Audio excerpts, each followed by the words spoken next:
حضرت علی کی خدمت میں ایک شخص آ کر کہنے لگا، یا علی وہ کون سے ایسے بدترین گناہ ہے جو انسان کے رزق اور عزت کو ختم کر دیتے ہیں اور دنیا اور آخرت میں انسان کو اس طرح ذلیل کرتے ہیں کہ کوئی اس کا مددگار باقی نہیں رہتا۔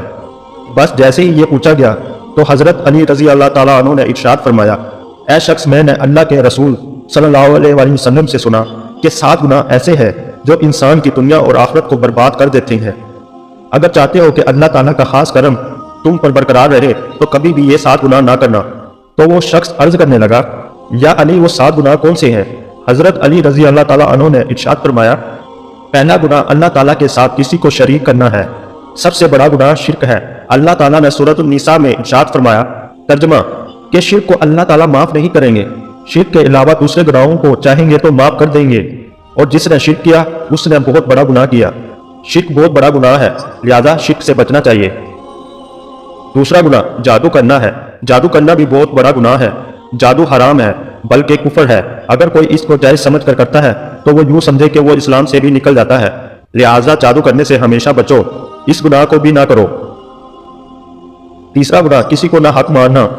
حضرت ابو امامہ روایت کرتے ہیں کہ نبی کریم صلی اللہ علیہ وآلہ وسلم نے ارشاد فرمایا، جس شخص نے کسی مسلمان کی پیٹھ کو ننگا کر کے نہ حق مارا وہ اللہ تعالیٰ سے اس حال میں ملے گا، اللہ تعالیٰ اس پر ناراض ہوں گے۔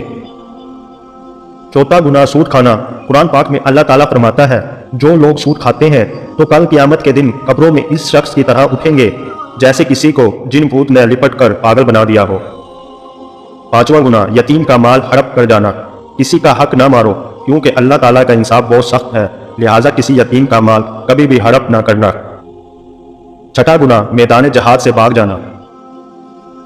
اور ساتواں گناہ نیک عورت پر تہمت لگانا۔ سورہ نور سورت نمبر 24 میں آیت نمبر 4 پڑھیے۔ ترجمہ وہ لوگ جو پاک دامن عورت یا پاک صاف عورت پر الزام لگا دیتے ہیں حالانکہ وہ اچھی نیک گھرانے کی عورت ہے، پردے والی ہے، نماز روزہ کرنے والی ہے۔ قرآن پاک کہتا ہے، جو اپنی زبان کھولیں گے الزام لگانے کے لیے اگر ان سے گواہی مانگی گئی اور مانگی جائے گی، ندامت اور توبہ کا ایک آنسو اس مقام پر لے جاتا ہے جہاں پہنچنے کے لیے برسوں کی محنت اور عبادت درکار ہوتی ہے۔ اگر تمہارے درمیان ایک دوسرے کے گناہ ظاہر ہو جائے تو تم ایک دوسرے کو دفن بھی نہ کرتے۔